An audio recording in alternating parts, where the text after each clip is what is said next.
मनोहर नगर में एक ब्राह्मण रहता था। वो ब्राह्मण भगवती जगदम्बा का भक्त था। नित्य प्रति माता की पूजा अर्चना करता था। उस ब्राह्मण की अति संस्कारवान तथा सुंदर सुमति नाम की कन्या थी। जब ब्राह्मण प्रतिदिन दुर्गा माता की पूजा कर हवन करता तो वह कन्या वहां उपस्थित रहती थी। एक दिन वह कन्या अपनी सहेलियों के साथ खेलती हुई पूजा में उपस्थित होना भूल गई। अपनी कन्या द्वारा की गई इस गलती से ब्राह्मण को उस पर क्रोध हुआ। क्रोध करके उसने अपनी कन्या से कहा, आज तुमने भगवती का पूजन नहीं किया, मैं तुम पर रुष्ट हूँ। अब मैं तुम्हारा विवाह किसी कुष्ठ रोगी या दरिद्र व्यक्ति से करूँगा। पिता द्वारा कहे गए इन शब्दों से सुमति आहत हो गई और अपने पिता से बोली, मैं आपकी कन्या हूँ, हर तरह से मैं आपके अधीन हूँ। जिससे आपकी इच्छा हो मेरा विवाह उसी से कर देना, पर मुझे वही मिलेगा जो मेरे भाग्य में लिखा होगा। मुझे यह पूर्णतः विश्वास है, जैसे अग्नि में घी डालने से अग्नि अत्यधिक प्रज्वलित होती है, उसी तरह बेटी द्वारा कहे गए इन वचनों से वो ब्राह्मण और अधिक क्रोधित हो गया और क्रोध की अग्नि में जलते हुए उसने अपनी कन्या का विवाह एक कुष्ठ रोगी से कर दिया और उसे विदा करते हुए बोला, हे पुत्री, अब तुम अपना कर्म फल भोगो।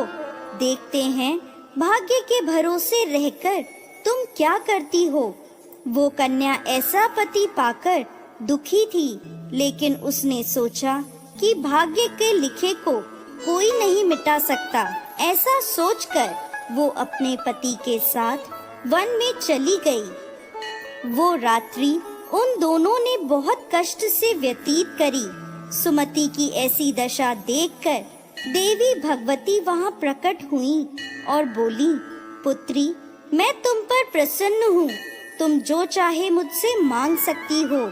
एकाएक अपने सामने दिव्य प्रकाश रूपी शक्ति को देख वो हाथ जोड़कर खड़ी हो गई और बोली, आप कौन हैं और मैंने ऐसा कौन सा पुण्य किया है जिस वजह से मुझे आपकी कृपा प्राप्त हो रही है। उसके यह वचन सुन माँ ने उसे कहा, मैं आदि शक्ति भगवती जगदम्बा हूँ। मैं तुझ पर तेरे पूर्व जन्म के पुण्य के प्रभाव से प्रसन्न हूँ। तू जो चाहे मुझसे मांग ले। कन्या ने हाथ जोड़कर माता से पूछा, माँ, मैं पूर्व जन्म में कौन थी और मैंने ऐसा क्या किया जो आपकी कृपा मुझे प्राप्त हुई। माता रानी बोली, सुनो, पूर्व जन्म में तुम एक निषाद अर्थात भील की स्त्री थी। तुम अति पतिव्रता और मुझ में आस्था रखने वाली थी। एक दिन परिस्थितियों के वशीभूत होकर तुम्हारे पति ने चोरी करी। चोरी करने से राजा के सैनिक उसके साथ साथ तुम्हें भी ले गए और ले जाकर कारागृह में डाल दिया। वहां तुम दोनों 9 दिनों तक रहे। वहां ना तुमने भोजन किया ना जल ग्रहण किया। वो समय मेरे नवरात्रों का था और तुम पूरे 9 दिनों तक मेरी आराधना करती रही। कुछ भी ना खाने पीने के कारण तुम्हारे द्वारा मेरा व्रत हो गया।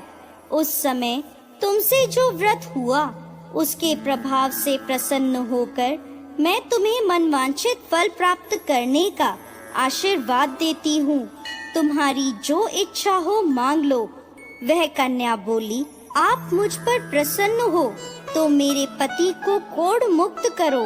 ऐसा सुनकर माता बोली, तथास्तु। तब उसके पति का शरीर भगवती की कृपा से कुष्ठ रोग से रहित होकर अति कांतिवान हो गया। अपने पति की मनोहर काया देखकर वो माँ भगवती की स्तुति करने लगी। हे माँ, आपने मेरा उद्धार किया है। आपको मेरा बारंबार प्रणाम है। माँ, मेरी रक्षा करो, मेरी रक्षा करो। माँ ने उसे आशीर्वाद दिया, हे पुत्री, मेरी कृपा से तू सर्व सुखों से संपन्न होगी और शीघ्र ही उदालक नामक अति बुद्धिमान, धनवान, कीर्तिवान तथा जितेंद्र पुत्र की माता बनेगी। ऐसा आशीर्वाद देकर माता अंतर्ध्यान हो गईं। दोस्तों, जो भी मनुष्य इस व्रत को भक्ति पूर्वक करता है, वो इस लोक के सुखों को भोग कर अंत में मोक्ष को प्राप्त करता है। जय माँ दुर्गा।